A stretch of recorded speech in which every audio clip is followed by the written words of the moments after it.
This is Year 3's training video based on my writing exemplification for Year 3. In the collection you have a commentary based on two collections of writing. One that shows what an age-related Year 3 child's writing looks like, and the other that shows what greater depth writing looks like for Year 3. I've also used my writing assessment grids for Year 3 to show why the child has been assessed at working in a particular standard. So I'd like to start by explaining some of the thinking behind my writing assessment grids. I base them on the statutory exemplification for Year 2 and Year 6. This is Year 2's. You have a working towards, working at and working at greater depth. The working towards is the key learning from previous year groups.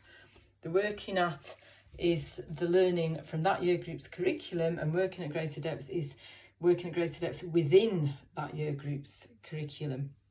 So I put together the Year 3 grid with that in mind, so that the working towards is key learning from Year 1 and 2, working at are the statements from the Year 3 national curriculum, and working at greater depth shows what greater depth will look like within those expected statements.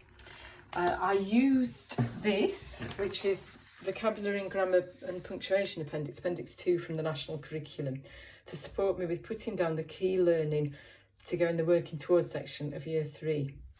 I see Year 3 very much as a consolidation of the Year 2 curriculum. In Year 3 they begin the Year 3-4 programme of study, but a lot of that is simply beginning.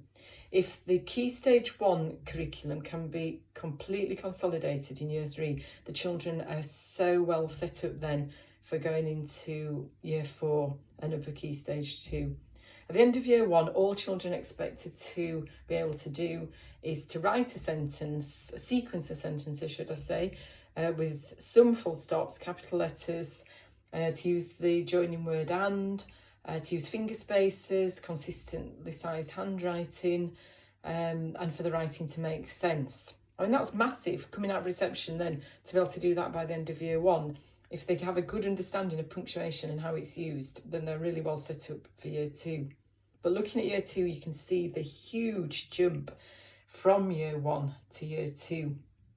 And there's very much a focus on coherence. If you look at this statement, write simple coherent narratives about personal experiences and those of others. That's what they're expected to do when they come out of Year 2. And coherence can be defined in 5 ways. First one is to be able to demarcate most of the sentences in their writing with capital letters and full stops. And that does make sense, because if that doesn't happen, then it isn't very coherent for the reader. It doesn't make sense. The next one, of course, is the present and past tense, using that mostly correctly and consistently, because again, it doesn't make the writing very coherent for the reader if that isn't happening. The next one, which is key and does feature in your Year 3 curriculum too, is to be able to use coordinating and subordinating conjunctions to join clauses. That is a real key element of coherence. If writing is simply stilted sentences, it does interrupt the flow for the reader. And of course, coordination and subordination are about adding detail for the reader. And it's important that children do understand what that means. It's not about, oh, here we are, I've got to 8 conjunctions I might use whenever I like. It's about thinking, I could add a little bit of detail, a because, or a when, or an if, or a but, just so that the reader is able to engage with the text in a little bit of a better way. And sometimes Year 3 teachers don't realise that at the end of Year 2 they can come out as working at the expected standard, but just be using 2 coordinating conjunctions or 2 subordinating conjunctions, and not the whole range. So a good starting point for you is to check whether they've got a really, really good understanding of how conjunctions are used, why they would use them. The other 2 elements of coherence for in the end of Year 2, which again is so important to you, are expanded noun phrases for description. So again, it's about using expanded noun phrases well to add detail for the reader. At the end of year 2, they might be using them, but they might be putting 2 in front of a noun or 1 in front of every single noun. For you in year 3, it's about how are they using them. Are they telling the reader something the reader doesn't know already? Are they just shoving them in for the sake of it? Are they writing 3 adjectives that mean the same thing? So it's about using them precisely and accurately. That will set them up nicely for year 4. And then the final element of coherence are the range of sentence types: statement, question, exclamation or command. And of course, you will know probably that an exclamation sentence is a sentence that begins with how or what and has a verb in it. Otherwise it wouldn't be a sentence if it didn't have a verb in it. Such as, what an exciting day we had, or how cold it was. Doesn't mean to say you can't use an exclamation mark in other ways, such as help, wow, it was amazing. But an exclamation sentence is a sentence that begins with how or what, has a verb in it and an exclamation mark at the end. And you can see how that will support variety in sentence types and variety in the writing for the reader. So I would say in year 3, really make sure that those elements of coherence that I've just mentioned are completely embedded. Sentence demarcation, tense, the use of conjunctions, expanded noun phrases, and the range of sentence types. Those are the key elements from year 2, but also, of course, you've got the range of punctuation. Capital letters, full stops, question marks and exclamation marks. They need that to be age-related, not necessarily the exclamation marks, but the capital letters, full stops and question marks. They need that to be age-related at the end of year 2, but the commas in a list and apostrophes for contraction and possession are only relevant to greater depth writing at the end of year 2.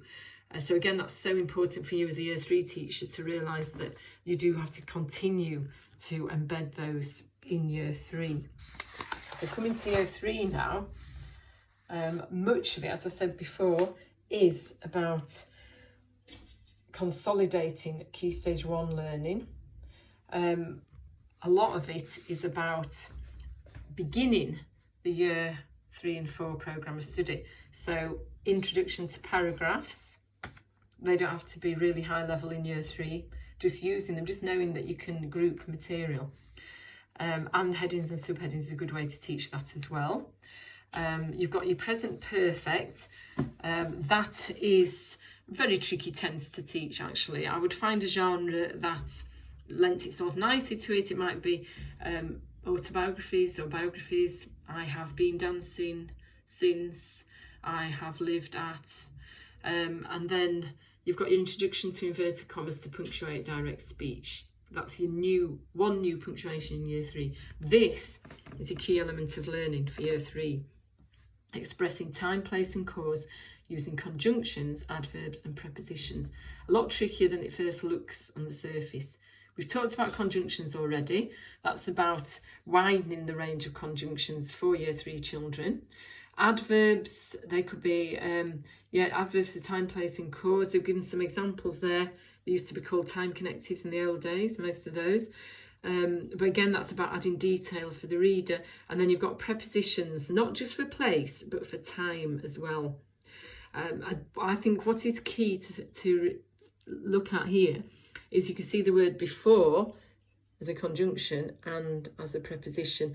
And I think it's so important for children in year 3 to really embed the parts of speech and know that it's the part a word plays in the sentence that dictates what part of speech it is. Sometimes before may be used as a conjunction, but sometimes before may be used as a preposition. And it's so important for children to know that. It could be as simple as the word cut, could be a noun, a verb or an adjective. And I think embedding the parts of speech that they know already will really support them well for going into year 4. Excuse me. It's also important to look at the terminology as well. This is a terminology for pupils to be able to use, not just to be taught, that pupils can use those parts of speech to talk about their writing like they would reason about their maths.